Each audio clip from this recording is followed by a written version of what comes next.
Paul Martin here from 95.5 Cool 100 and inquinty.ca with new leader of the official opposition, as we just talked about a few seconds ago, and the provincial NDP party, Marit Stiles. Marit, thank you for coming into the studio. It is great to be here. Now, this is your second stop of the day. First of all, let's talk about the stop in Kingston, because there was a big event, you were there, and to address something that's happening in the community right now. Yeah, so in Kingston right now, the hospital is basically using some of their funding to pay a private eye clinic to do more surgeries for them.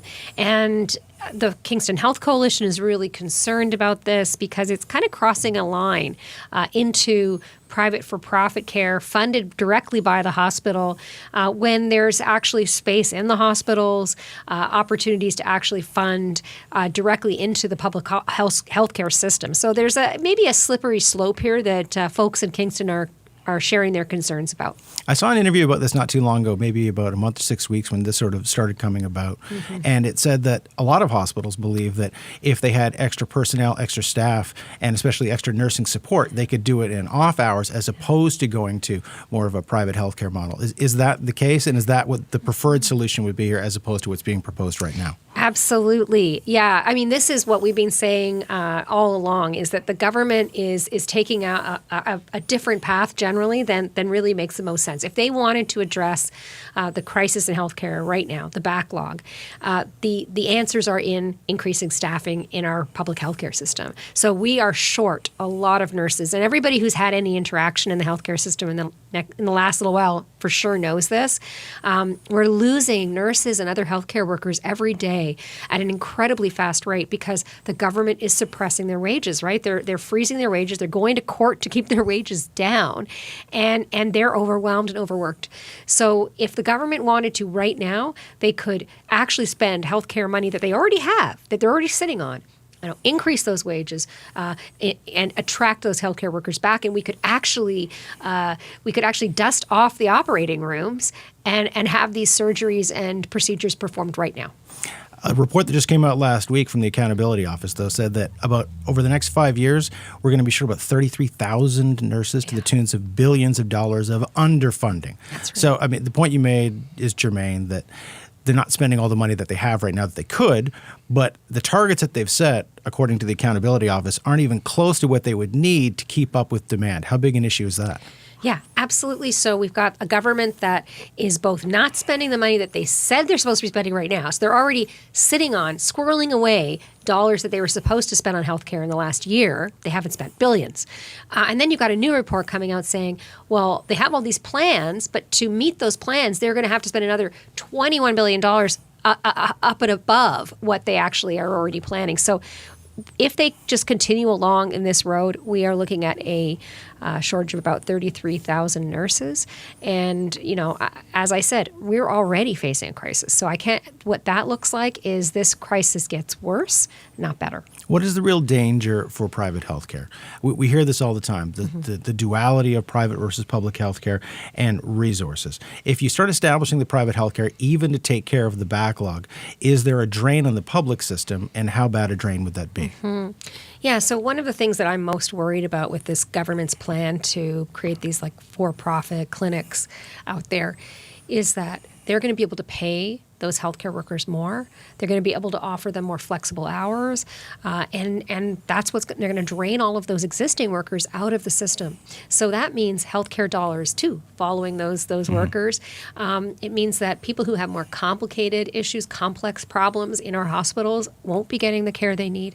And it also means ultimately it costs more, right? Because you're paying not just for patient care, but you're paying for the profits that those shareholders are going to make.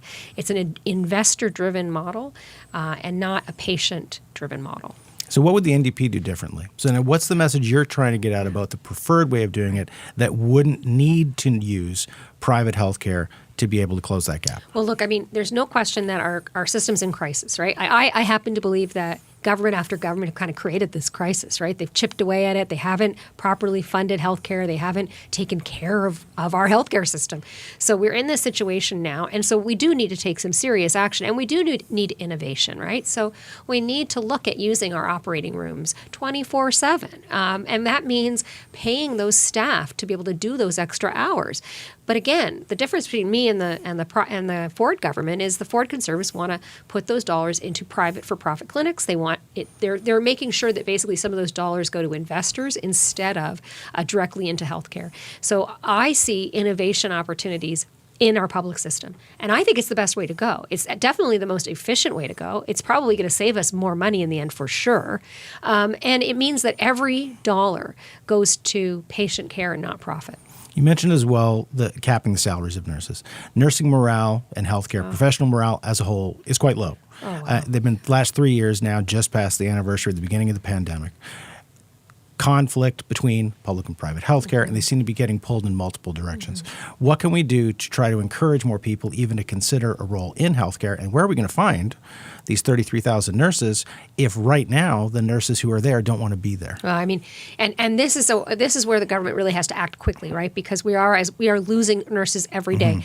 Where are they going? Well, some of them are just not working in healthcare anymore, right? They're finding other things to do. Some of them are working for-profit clinics or temp agencies that can actually pay them a lot more, better benefits, better hours. But look, it's terrible. I talk to a lot of nurses all the time, and especially over the last few weeks, I mean, really meeting with a lot of nurses who work in hospitals and in communities and in long-term care. And everybody is facing the same problems. They're exhausted and they feel really disrespected. And that is a big thing, right? After coming out of the pandemic, to have a government that has frozen their wages, and we all see the cost of living going up. So it is unacceptable that nurses should be barely able to feed their families when we need them so badly. We need to create incentives for them to come back.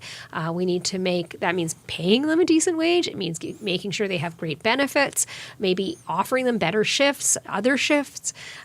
There's so much that we could be doing within the healthcare system, but we won't be able to do it if we continue on this path because they're getting more tired. And those new nurses coming out of nursing college are being asked to do so much more, and they can't take it either. So we've got to act quickly. Some of it is certainly attracting nurses from other places, making sure that they get accredited quickly, but we're competing with places all over the world who are facing a similar shortage. So unless we are willing to compete by increasing those wages, offering people a really great way of life in our healthcare system, we're going to keep losing them. And I think that's the path we're on right now. Can the province also play a role by increasing the number of spaces, by funding additional spaces at places like Loyalist College, not far from where we are right now, and not just registered nurses, but RPNs? Do we need more people into those programs, and is that a major area the province can make a difference? Yeah, and we have seen the government make some efforts that way recently, but and certainly we could incentivize it. We could say we're going to cover part of your tuition. This is how we can attract more people into nursing to be an RN and RPN. But unless we actually pay them a decent wage when they graduate, we won't keep them. And that is the problem. So right now the government is talking about increasing the numbers. But again, are they going to stay in the profession? I don't think so. Not unless we're willing to pay them a decent wage. Now, healthcare is certainly one of the main issues you're going to be talking about, especially as leader of the official opposition. Yeah. What other issues are top of mind right now, or that are the most pressing messages you have to get out there? I was really unhappy in the last election by the number of people who didn't vote. And I understand it. Well, I think I understand it. I mean, going around the province, it's one of the reasons I decided to run for leader of the NDP, because I want to solve that, right? And I think part of the reason that people didn't vote is because people have been taught to expect so little. Conservative governments, liberal governments, the bar is pretty low. People feel like things just keep getting worse. I mean, 5 years later, life in Ontario is not much better. In fact, it's probably not better at all for most people. So I want people to expect more. I want to put some really good solutions out there. I want people to remember that we're a province where we can have great healthcare, great education, where you can afford to live, where you can afford to have a home. These shouldn't be so unattainable, and right now it is. It's been really tough for a lot of people. So I want to try to create, more jobs, more good opportunities, better pay, better wages, and stronger public education system, stronger healthcare system. These are the things that should be like the basics. But again, I really want people to believe that we can do better, and government can and should. How much does housing play a part of that? Because you're touring an area of Eastern Ontario right now where the cost of living has gone up exponentially, especially in terms of accommodation, and not just housing to buy. Rental accommodations has basically doubled probably in the last 5 to 8 years for a lot of people. How much of a difference can the province make while still balancing the other factors like ecological sensitivity and, of course, the available labor to be able to construct places? I mean, that's a very complex problem. It sure is. And, I have to say I have been relieved to see so many of our municipalities, especially, rural and smaller towns, who are starting to come forward with really interesting proposals for how to build more housing, better housing, affordable housing, truly affordable housing.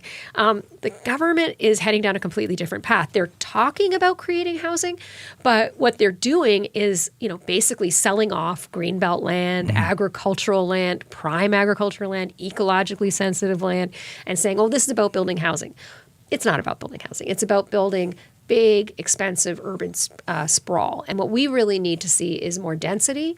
We need to see more affordable homes. We need to see more options for people, like rent geared to income. We used to build co-op housing in this. We used to build housing in this province. Government used to build housing, and they stopped in the 90s. And we need to get back in that business. There's a lot of really creative ideas out there.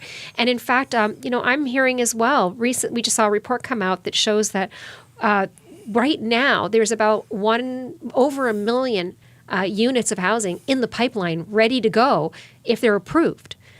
So the government is actually also sitting on some of this.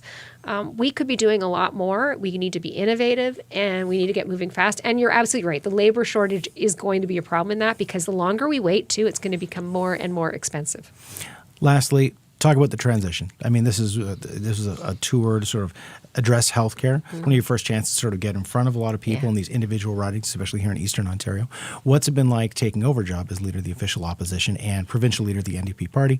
And what was it like sort of taking the reins from Andrew Horwath and sort of forging off in a new direction? It was pretty exciting.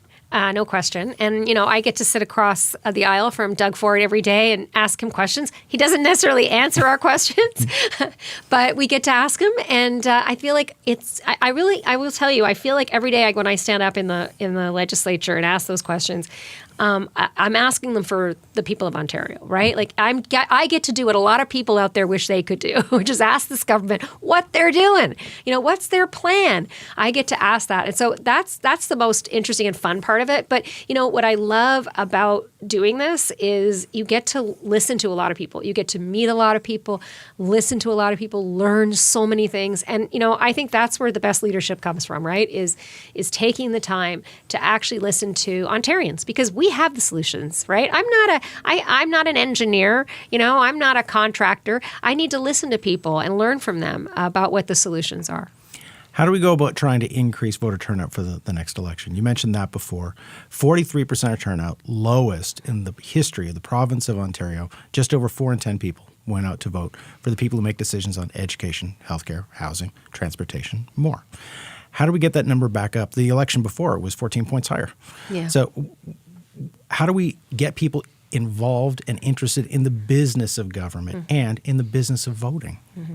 We have to make it relevant, right? And I think that to me, that was a sign that we aren't, again, people don't believe in us anymore.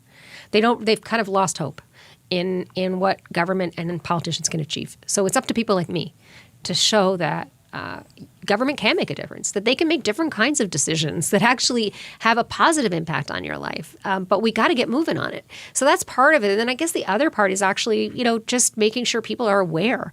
You'd be surprised at how many people just didn't even know the last election was happening, really. So we as government and have a responsibility to make sure that people are aware that elections are happening and understand why it matters. But you know what? Until we start to talk about the issues that really connect to people, why would you bother, right? So it's on us as politicians to make it matter. Has the landscape in Ontario changed? This is as a last bit of perspective, because you get a chance to see it in a different way than we do. 10 years ago, very different picture. And now in the last 2 elections, two Conservative victories, now a majority, and the Liberal Party isn't even an official party anymore and barely has any seats. The NDP firmly in second and trying to push to become the next government. Is it a different Ontario today than it was 5-10 years ago? I think it is. I mean, I think that we in the NDP official opposition are increasingly being seen by people as a party that could form government again.